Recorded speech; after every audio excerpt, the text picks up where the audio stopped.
What's up, guys? Quick little intro here. Today we got a really good one for you guys. If you guys are interested in scaling, investing in real estate, we got Mr. Cashflow himself, Adrian Panozzo, CEO of Executive Properties Capital. This guy's got over 84 investments and 420 units. Okay, that's very admirable. A lot of you are wondering how, and we're going to show you. So if you're interested in investing and scaling a portfolio, especially at this scale, you're going to love this one. So enjoy all things real estate. Get your notebook ready. Enjoy Adrian Panozzo.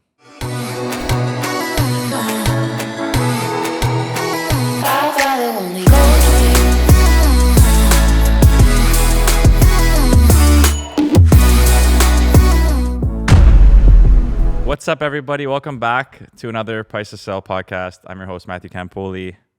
And today, we're getting into the investment side again at a very high level. We are here with the CEO of Executive Properties Capital, Inc., aka Mr. Cashflow, entrepreneur and real estate expert with a wealth of experience and a proven track record of success. After a successful career in policing, our guest here has made the decision to retire early and focus on his true passion, which is real estate investing. Having 84 investment properties and over 420 units, we are in the presence of Mr. Adrian Panozzo. Thank you for coming. Thanks for having me. Great to be here, pal. And are we going to fact check 84? Is it more now? No, we're sitting at 84 and 420. Hopefully it just keeps going up, but that's where we're at today. That's awesome. Yeah. I mean, those are some crazy numbers. So we're going It's to talk all about about 12 those. years in the making. Yep. But yeah, we'll get into it for sure. That's awesome. So let's give the audience a little bit of a background into your journey. Yeah, so it all started about 12 years ago. I was a police officer in Mississauga. Got hired on really early, young age of 23.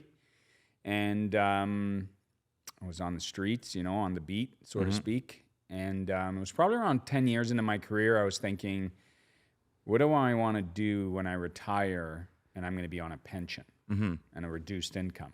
And from there, I thought, well, you know what? I'm going to want to have one or two rental properties, some cash flow, subsidize my pension with the cash flow, and then I can still take a vacation here and there and sort of live the same lifestyle. So 10 years into my career, I bought my first rental property. It was a duplex. Anyways.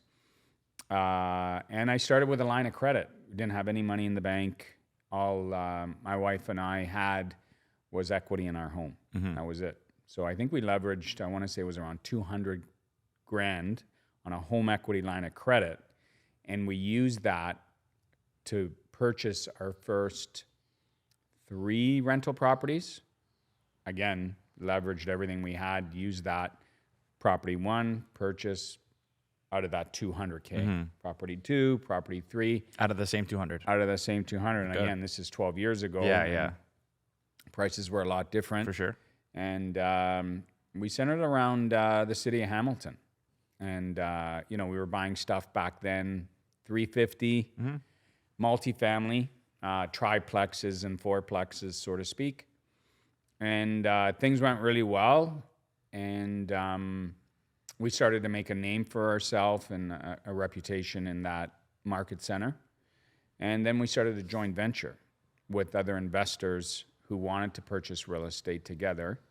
And that really just blew up and really accelerated my investing career, ultimately leading me to early retirement. So I left the police force after 21 years, as opposed to the typical 30. Yep. And just focused on building this business and increasing my portfolio to where it is today, of 420 units. And it's funny, you look back and you think, wow, I just want to buy maybe 1 or 2 properties, right? And now we're like, obviously 80, 84 properties. Crazy. I never thought in a million years it'd go that way.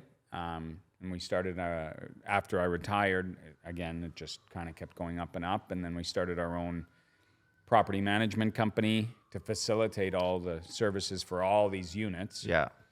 And our own in-house construction company that manages all the construction and renovations for all these properties that we purchased. Yeah, well, it makes sense. A lot of verticals there. Might as well keeping keep it all in-house. in-house. Yeah. You know, I just thought, like Costco, right? You got everything under that one roof. So when we work with investors, we work with joint venture partners. I'm a licensed agent now, obviously. So, you know, we can find the deals. Most of our deals are off market. We can renovate in-house. We can property management in-house. I guess a one-stop shop. Yeah. Yeah. So after buying like your first three, what was there like a learning curve or something that like switched in your head that like, okay, I want to go multifamily right away. I want to start going bigger. I was always, and maybe the nickname Mr. Cashflow came from that. I was always interested in cash flow, like as opposed to buying a single family home and just having that one tenant. My mindset was cash flow, having 3 units in, a Victorian style home, for example, which yielded a better cash flow. And even if one tenant vacated, I still have the other 2 paying their rent, so I didn't have to dip into my pocket to cover expenses. So it was always my mindset, you know, more cash flow was better. And at that time, and it kind of escalated. Now we're focusing on apartment buildings, and we want, as of late, the last few years, we've just been really growing our apartment building portfolio. You know, 10, 20, 30, 40 unit buildings we're buying now in, again, joint venture partnerships. So we've really refined our systems, and obviously having the in-house companies has really helped. Yeah. Are you still do you find yourself using your own capital, or has it been like a very long time? Joint venture capital. So you're kind of sourcing the deals, Using the expertise. We're working with people that want to park their money in real estate, so to speak, but they're successful in whatever career they have, whether they're entrepreneurs, whatever career they have. They want to continue to focus on that, and they obviously don't, and raising their families and everything, they don't have time to, you know, deal with construction, deal with permits, deal with city stuff, deal with tenants, deal with anything. It's just like, here's my capital, get me some great returns on my money, and you guys do it all. Yeah. And that's what we do best. So how does that JV structure look like for someone out there who maybe has like the willingness to analyze properties, source them, you know, put deals together, and maybe they have people with money partners? Like how does a JV structure look like with that kind of setup? Yeah, good question. So typically in every JV, and it really depends on the players involved in that JV, you can structure it any way you want, but usually there's a money partner and there's a sweat equity partner, for lack of a better word. We're classified as the sweat equity experts. Yes. And in exchange for that, they're bringing capital. We're executing, providing some crazy returns on their money. And in the end, depending on the size of the deal, the size of the building, we're awarded anywhere between 30 to 50% of that acquisition. Bigger the deal, the splits are adjusted. Yeah. Yeah. Interesting. I mean, it's a great play, utilizing what you're good at. Yeah, right? And at the end of the day, we're refinancing all these properties. So we're forcing that appreciation through construction. And then the goal is to get out most of that capital, and obviously it goes back to the investor. And then the property's paying for itself at And the that property's cash flowing. We hold the acquisition, we don't flip it. And ultimately, you know, we have very little money left in the deal after refinance. We're cash flowing. So the returns are crazy. Yeah. And we just hold the property as long as we can. And then, you know, 5, 10, 15 years down the road, cash out. Yeah. Huge. Through that appreciation. And I mean, at this volume, 420 units, I imagine the cash flow is nice. You know, it's obviously it's taken a bit of a hit with interest rates now. For sure. But yeah, it's obviously lucrative. And our mindset is obviously long-term wealth. For sure.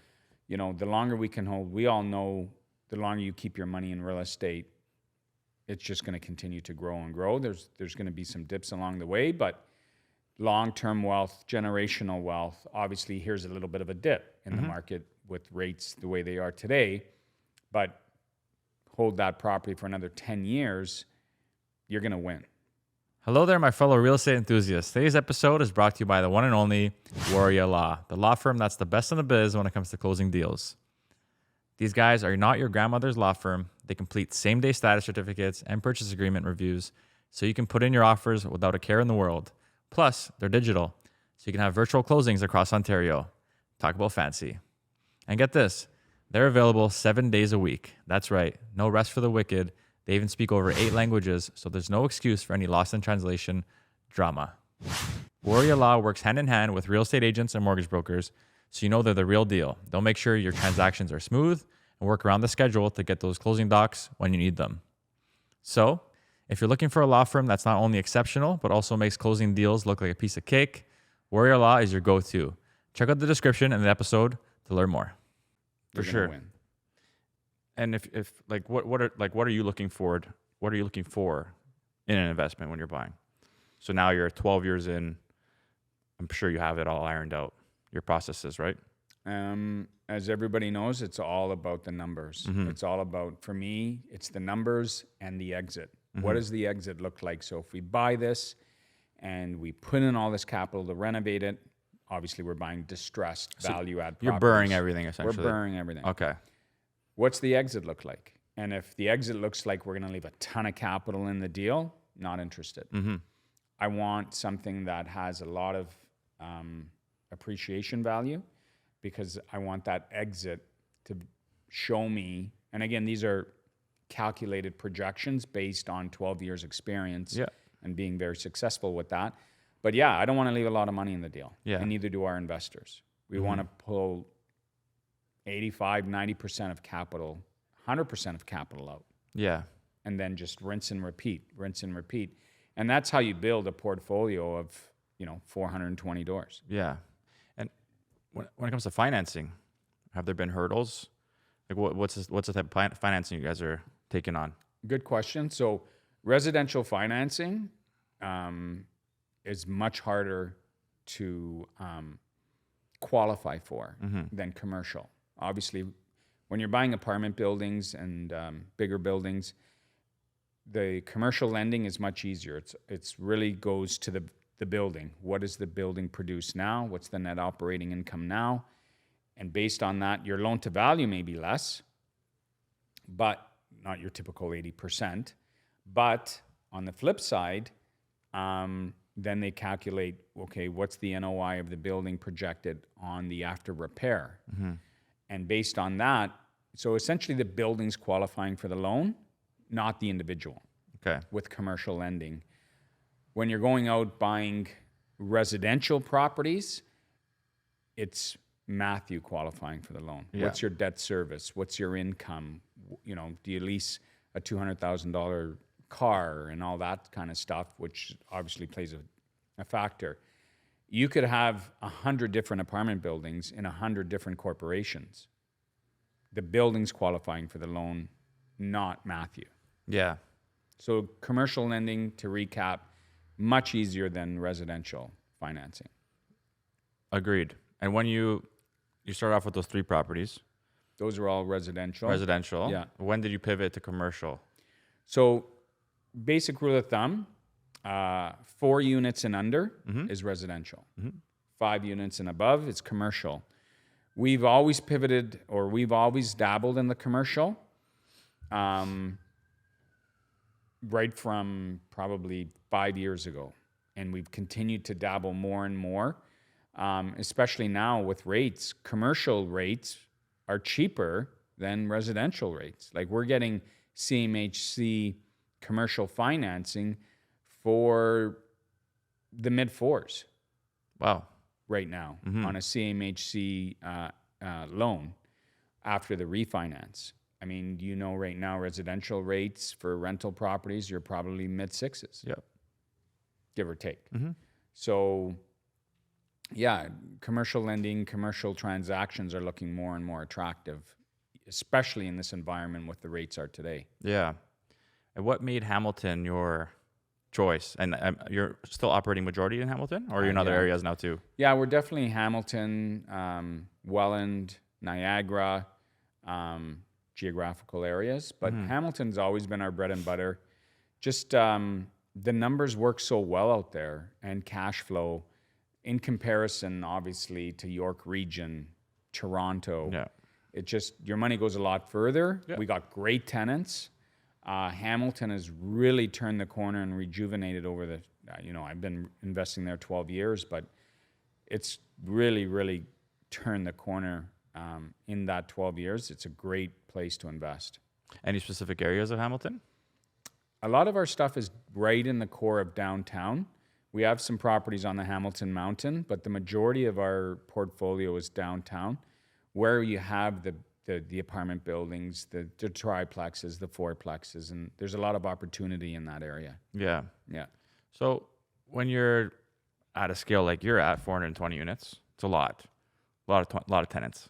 A lot of Right. tenants. 420 families. 420 families. So I imagine you've had some horror stories Absolutely. along the road, right? Yeah. So how are you like automating that essentially? Because at this scale, right? Yeah. For one human being to go and attend to 420 different families, imagine that's pretty difficult. Yeah. So Well, that's when the light bulb went off for me, and it was like, okay, we're at this size. As we continue to grow, it makes most sense to just have an in-house property management company.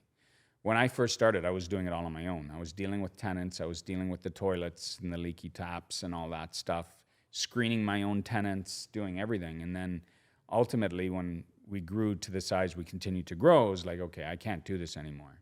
And we started our in-house company. smart. Yeah, and I mean, at least it gives me peace of mind. It's my company, it's my people that are managing our properties, Yeah. as opposed to outsourcing it to a third-party company who, you know as well as I do, they're never really going to care as much as you. For care. sure. It's not their property. Exactly. You know what I mean? So, but yeah, it made the most sense to keep it in-house. Yeah. And are you finding that more and more tenants are maybe taking advantage of the laws out there? Yeah, we'll always. That being said, we have we got less than 1% delinquency over 420 doors, Okay. which is incredible. And it really goes to show you the time and effort we put in when we're sourcing and back screening our tenants. Yeah. But you'll always, the odd apple always slip through the cracks, and then they know how to play the system and just drag it out to the very last day that the sheriff comes to enforce that eviction order, right? But knock on wood, we've been very fortunate, and we've got some really good tenants. Yeah. Yeah, but there'll always be the bad apple. For sure. I mean, yeah, you hear the horror stories. Like that's one thing I like about. Well, I'm definitely not at the scale you're at, and I'm going to start implementing a lot more long-term rentals in my portfolio. But the one thing I liked about short terms was You don't have that. it's not their. As soon as that booking is over, it's not their property. Cops can show up. It's If they're done. still in there, right? Yeah, it's done. So it's cool, but when it comes to I'm just a lot of my audience they're real estate agents. Yeah. You know, a good variety of people. A lot of this could be a different language to them. So I mean, it's probably someone I'll ask in there like, how do I start?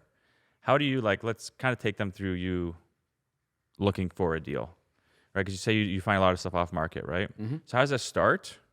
How do you say, okay, this one makes sense? How does the analysis look? And until you pull trigger, what does that process look like? Yeah.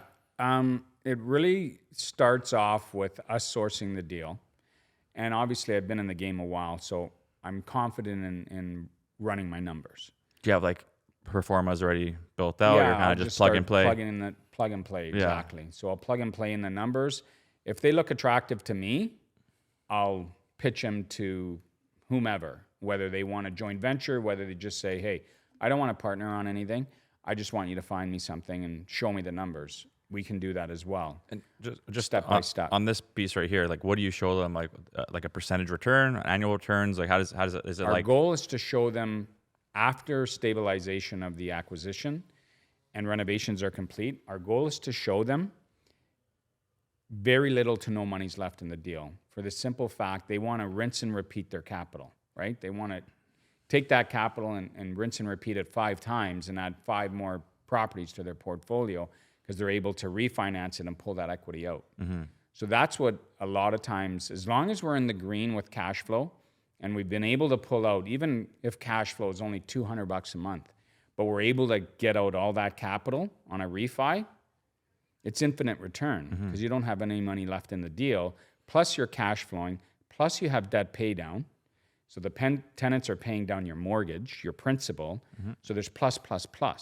And that, really gives you an idea of how strong the BRRRR could be if you're doing it right. Yeah. And your numbers are right. Yeah. And the goal is not to leave any money at the end of the day, or very little when you're done that BRRRR. Yeah. Smart. Yeah. So then what's your next step? Plug and play. Oh, bring it to a JV partner. Yeah, plug and play, bring the numbers of the JV partner, show them what the exit looks like. Obviously, from there, they're going to have the final say whether, yeah, you know what, Adrian, I like this property, I like the numbers, let's JV on this deal.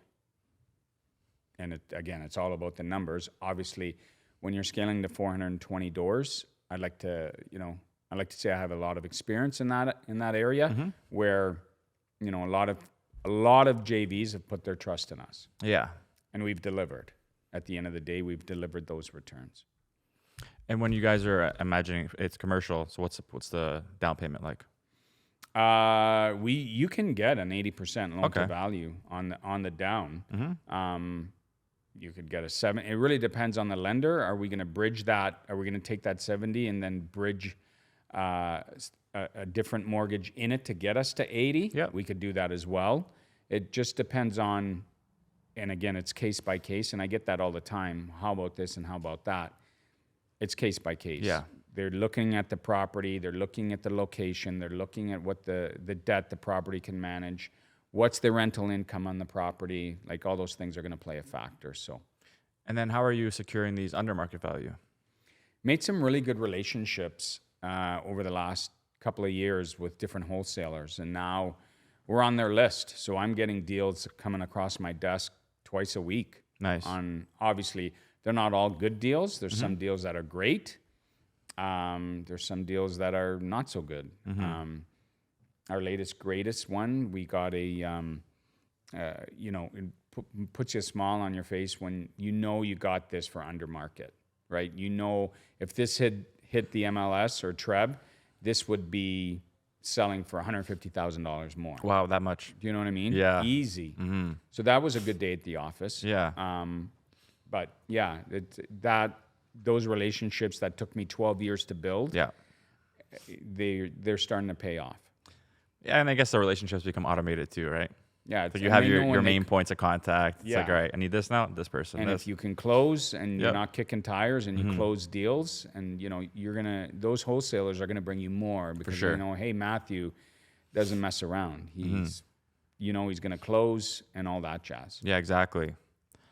And then now you got the property. What's the timeline between now that later part of the BRRRR? So now you're renovating, you're going through those motions. Like, what's the turnover time there? And again, it depends on how many units. Are all the units tenanted? Yep. How many tenants do you have to get on their way so you can renovate, stuff like that? So there's no set answer, but on average, anywhere between 8 to 12 months. We're stabilizing, turning over that property, and then refinance. When you say stabilize, what do you mean? Well, stabilize is just a word. Typically, when you look at one of these buildings, they're underperforming, so they need to be stabilized, meaning renovated, and then improved rents, and then cash flowing. It's just a term of we're going to stabilize the building. That's all it means. Is this a vacant period though? Like, because for the renos, no tenants. Are you not getting cash flow during this time? Again, depending on the building. Usually the triplexes, they'll come vacant, and you're not getting cash flow in. But there's a trade-off.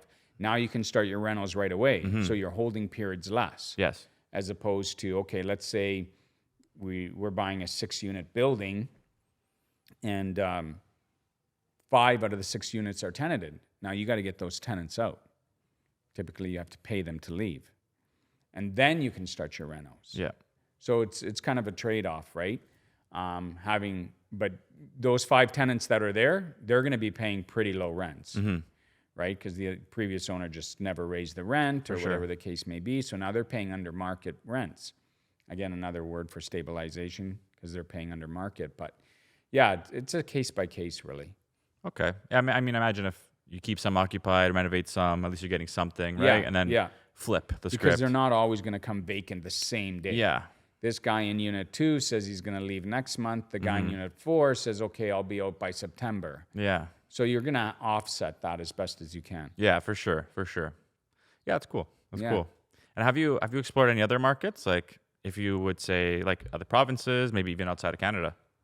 No, I've been very comfortable, and maybe it's ready. I'm ready to take that next step, but I've been really comfortable in that geographical area, and we've been super successful there. We haven't had to, I know I'm hearing a lot of good things about Alberta, and how far your money could go there. I know a lot of investors are taking their money to the States now. Yeah, Florida.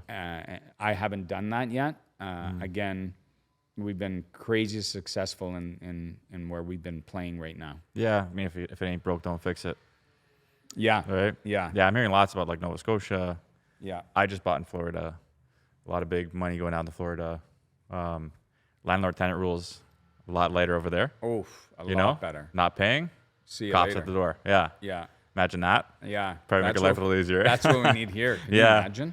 I don't think it'll happen here. No, I don't think it'll ever happen here. But yeah, that I've heard that as well. Yeah. So now, 420 units. If Adrian today can go back to Adrian 12 years ago, what would you tell Adrian? I wish I bought twice as much as I did when I first started. Okay. And everybody says that, right? Had I known now what I knew then, I would have bought 5 of those, right? Yeah. Because those, like I said, I was buying, turnkey triplexes for $310,000. I still have those properties today. They're worth north of 800. Yeah. So there's a ton of equity in them, and that's what I'm like. Had I known now what I knew then, I would have burned everything I did at the start, and I would have bought another however many at the start when they were 310,000. Yeah. Right? Yeah. Because obviously now we're buying stuff what we paid 310 for. We're buying it distressed now for 6, 6.5. Yeah. Distressed triplex, where, like I'm saying, we were buying it for 310. So Half the price. half the price. That's real estate, right? Yeah. That is. What do they say? It's time in the market, not timing the market. Exactly. The longer you're in the market, and I'm living proof. I've had my money in the market for 12 years. I've doubled my money. I've doubled, and real estate values have more than doubled in 12 years. Yeah. 310, they're worth 800 now. Yeah. Yep. Everyone always says it. I mean, I've been in the game on the selling side for my 7th year. Wow. Every single time someone buys something, every single conversation is the same. It's like, am I overpaying? Am I overpaying? Is this too much? Yeah. Is this too much? There's no way it can get more than this. And every single time it gets more than this. So it just keeps going up. Yeah. Right. So you're obviously a lot younger than me. Fast forward 10 years now, what does real estate look like with the stuff you're buying today? What is it going to be worth 10 years from now? It's true. It's true. I'm a millennial. I guess I'm guilty of this too, but with everything you see in the world today online, all these things, everyone's like, I need to get rich tomorrow, right? Yeah. So it's like, I need to buy a property, I need to exit in like a month and make 100K. Yeah. You know what I mean? It sucks. It's not a good mentality to have, but if we could take a step back, perspective, look at the people who have done it over decades and the wealth they've accumulated over decades, it's a no-brainer, right? I look at real estate as a get rich, but not a get rich quick. And I've incorporated that model in my mindset, in my everyday investments. And I'm living proof it works. Yeah. Just leave your money in real estate. The longer you leave it in there, typically, you can't lose. And you'll just continue to go up. How many people do you know that say, oh, that guy, he bought that place 20 years ago, he paid $100,000. It's worth 1.9 million now. Oh yeah. You hear those stories all the time. Yeah. But he parked his money in real estate and he carried on, and and now it's quadrupled in value. Even land. Even land. That land's crazy. It's one of the craziest numbers I've heard. Even land. In like an old Italian couple, just on their several acres, and then bang, developer just goes. Once you get 8 that figures. site plan approval in place, Yep. look out. Yep. Look out. Yep. It's crazy. So a couple of last questions, but what's your take? You know, you've been in it for 12 years. So your take on this current market, where you think it's headed, and how people can navigate. I think a lot of people can completely capitalize on the purchase prices right now. They obviously are lower than what they were 2 years ago when we were at the peak of the market. We're personally in expansion mode, and I think expansion mode should be in people's mindset if they want to capitalize in today's market. Obviously, on the smaller acquisitions, it's harder to make the numbers work with today's rates. We know that. There's no ifs, ands about it. So yes, you're going to capitalize on the purchase price, but in retrospect too, rents have gone up substantially. Like I know, maybe you can comment on the difference in rents with your portfolio and what you're seeing now, what rents were 3-4 years ago. Yeah, no, it's back, super strong. Super strong. Yeah, it's surging. Yeah, rents are surging. So, yeah, capitalize on the buy. Capitalize huge on the buy. I would just caution you, be very conservative with your numbers, with your obviously your rents coming in and your mortgage and your net operating income. Be super cautious on that. But there's crazy deals out there right now. And now with the latest hike again, you're going to probably see more deals come to the table where people are going to be like, okay, another interest rate hike, I'm done. I'm going to sell it. Especially those on the variables. So Oh yeah. capitalize on the buy. Be careful. Be conservative with your analysis and your numbers, and long-term hold, man. Yeah. Long-term. Love it. And for that young investor out there, maybe looking to start their journey, let's leave them with a nice piece of wisdom. Take action. Make it happen one way or another. Just get your foot in the door some way, somehow. Get a couple family members together or a couple strong friendships together. Just make it happen. Yeah. One way or another, you got to get started. And if you just get your foot in the door, even if you have to leverage, whatever you're going to leverage, just get started. Get proper advice, right? Like, obviously, it's a big investment and it's overwhelming, but surround yourself and get proper advice with professionals in the business. Yeah. But at the end of the day, get in the game. Yep. Get in the game now, because 20 years from now, you're probably going to say, shit, if I started 20 years ago, I'd probably have a couple places now. I still haven't bought my first one, right? So true. Get in the game. Yeah, you definitely don't want that risk, especially at a young age.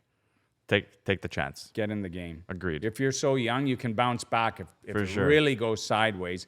But there's so many professionals out there. There's so much information on the internet. Like, do your research, do your homework, get in the game. Yeah, couldn't agree more. Well, Adrian, I thank you so much for coming. Been a pleasure having you. You've been awesome. Yeah, thank you. And for your new fans out there, where can they find you? Send me an email. Well, we're all over social media like everybody else. Executive Properties Capital. My name, Adrian Panozzo, Facebook, LinkedIn, Instagram, everything. Send me an email if you want to chat. Adrian, Adrian, at investwithepc.com. Awesome. Best way to get it, shoot me an email, have a coffee.